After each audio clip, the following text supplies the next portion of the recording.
Boy, atypical security guard, just finishing up my shift here. I want to talk about this recent Moscow attack.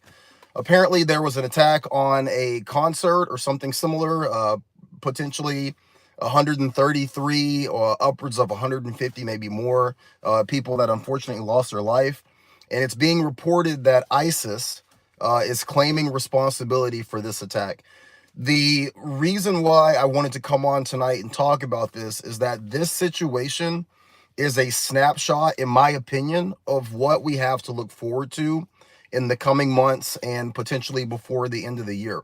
I think that if ISIS is coming out of the woodwork, so to speak, and proclaiming that they are taking responsibility for something like this, more than likely, since it's being done on foreign soil, it is a potential indicator of things that we can expect to happen here in the United States. Now, if you're a security guard, that brings up a very specific set of circumstances that you need to be aware of. Your job is going to be to potentially see situations like this before they happen, be able to alert people, be able to respond in those situations. But if you're just the everyday average Joe, average Jane, and you're out and about and you're trying to live your life, you're going to concerts, you're going to social events, you're doing things, throughout the summer like every normal American does, you have to know that this is a reality. So I had a video, it was like 2 days ago, where I was talking about the patch that we have. We have this Major League Security logo, and on the patch, there's a heavy set security guard. It's a silhouette like you would have for the NFL or the NBA or the MLB, like that Major League logo. But instead of having, a muscular forward operator military looking guy, we have a heavy set security guard. I told people when I dropped that patch that patch was modeled after a guy named Richard Jewell. Some of you who are watching this are probably too young, probably too young to remember the 1996 Olympics. During the 1996 Olympics, they had this big courtyard in Atlanta, right?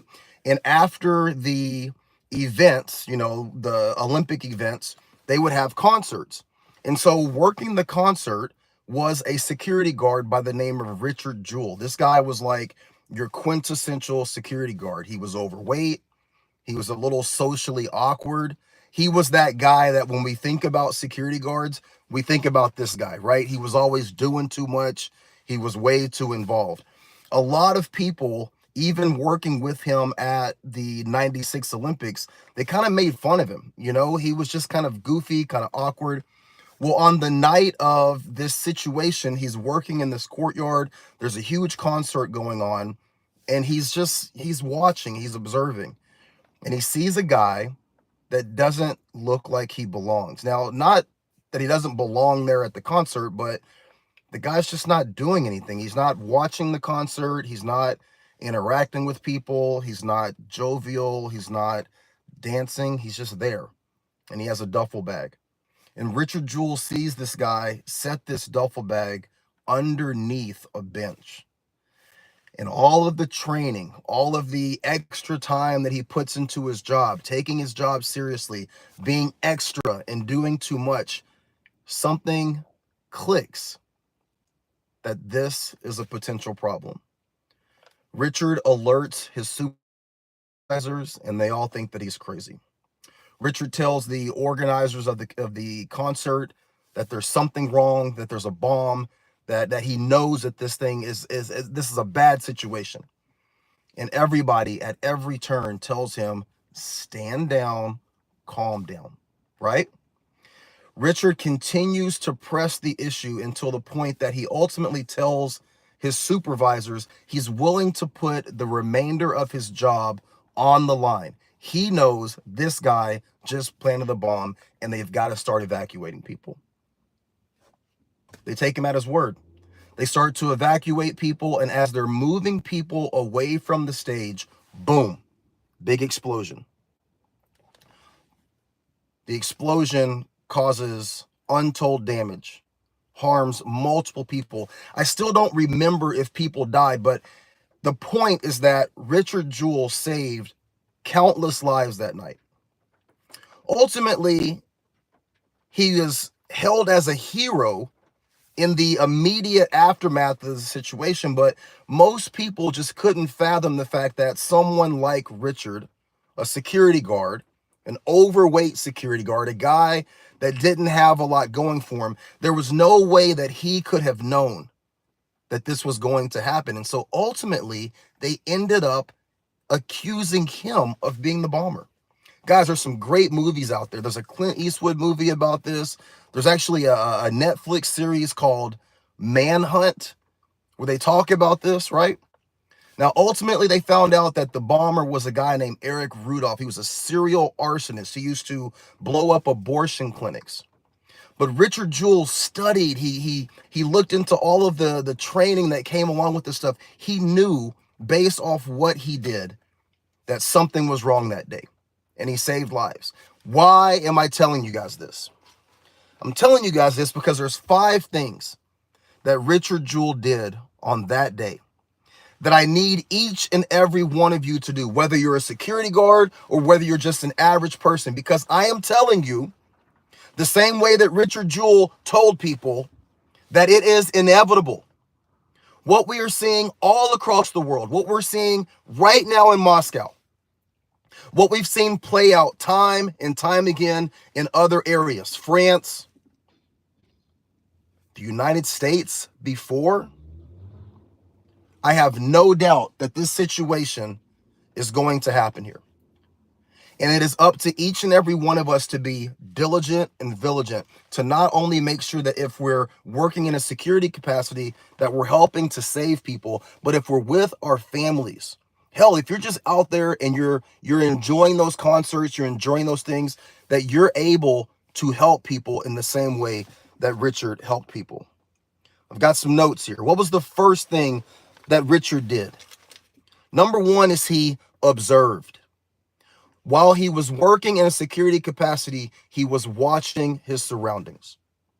You don't have to be a security guard to observe your surroundings. Guys, listen, when you're out and you're having fun, that's great.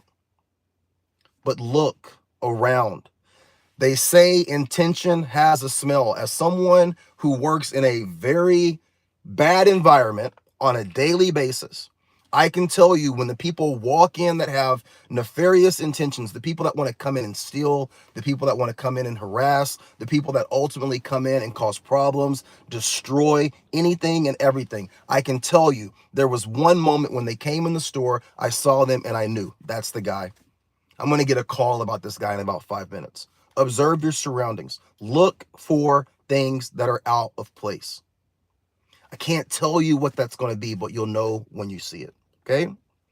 The second thing that Richard did was he reported. He reported. Don't be afraid to annoy people.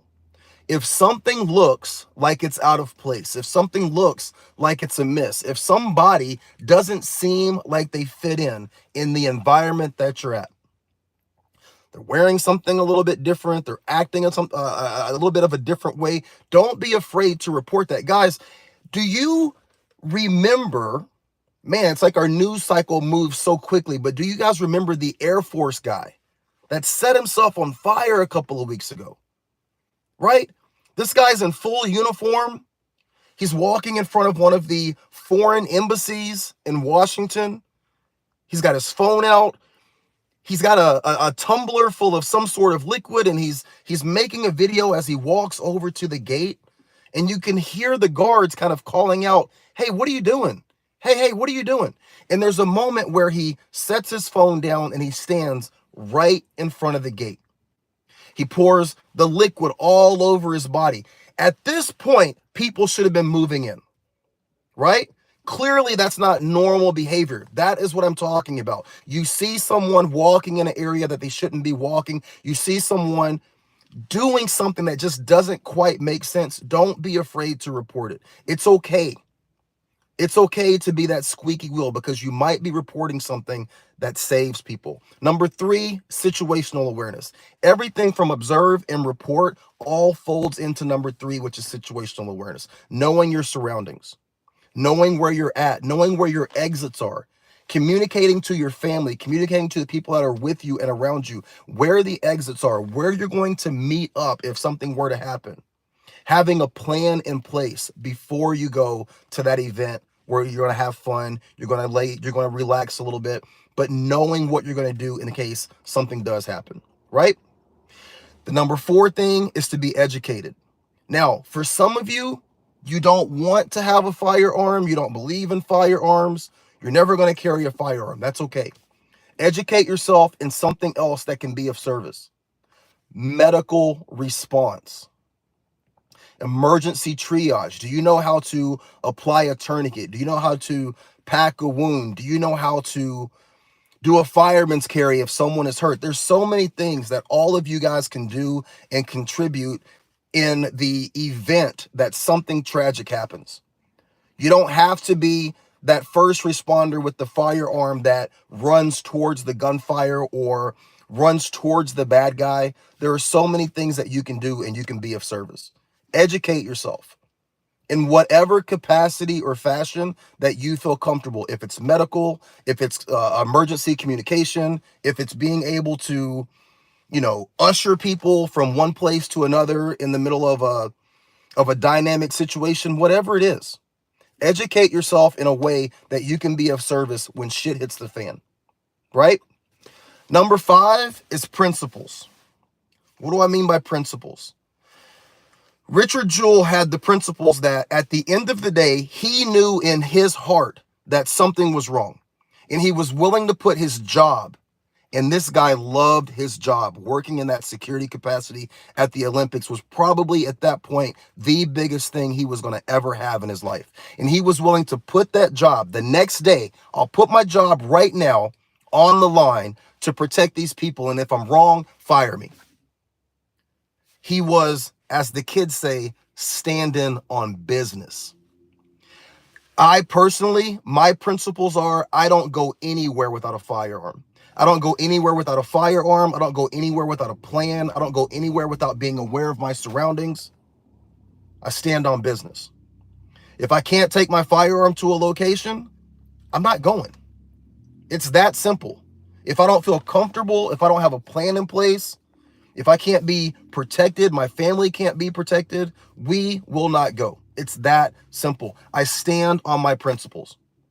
Your principles and what you believe in, what you take to heart as being, the end all be all of how you go about your life, that is something that you have to decide what it's going to be. I'm not here to tell you what that is. But in terms of protection, in terms of taking care of your family, in terms of being safe in these environments and the inevitable situation that is coming, you have to stand on those principles. It can be as simple as, if we go to this concert, this is where we're sitting. If we go to this event, this is where we're going to park, because I know that in case something happens, we can get out quickly. When I go to a concert, I leave 20 to 30 minutes before the concert's over.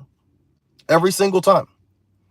Sometimes that means that I miss out on the absolute best song from the artist, right? I went to see Morgan Wallen. We left before some great songs. I've seen Drake twice, left before some of my favorite songs. I'm willing to take that loss to be able to get out before the crowd, because when the crowd is exiting the building is when they're most vulnerable. They're going through that funnel. And the situation that happened in Moscow, that's where the people were shot as they were exiting. I stand on business. I stand on that principle. So all of these things are things that you guys have to think about and come to terms with for your own personal safety and the safety of your family and the people that are around you. Observe, report, situational awareness, educate yourself in some form of way that can make you of benefit to the people that are around you. And number 5, figure out your principles of safety, your principles of what's best for you and your family, and stand on business. Okay? All right, guys. That's my message for tonight. Okay? Pray for the people who lost their lives. I know right now there's a lot of division. We're at odds with Russia, but those are people. Pray for their souls. The people that were lost today, pray for their souls. And I would say a prayer for ISIS, because if they did take this out, I'm going to assume that Russia is going to retaliate, right? And somehow this is going to cost Americans their money, right? Somehow we're going to have to pay for all this. So pray for our pocketbooks as well. You guys be safe. You take care. Watch your back. As always, watch your six and be great. All right? Be great.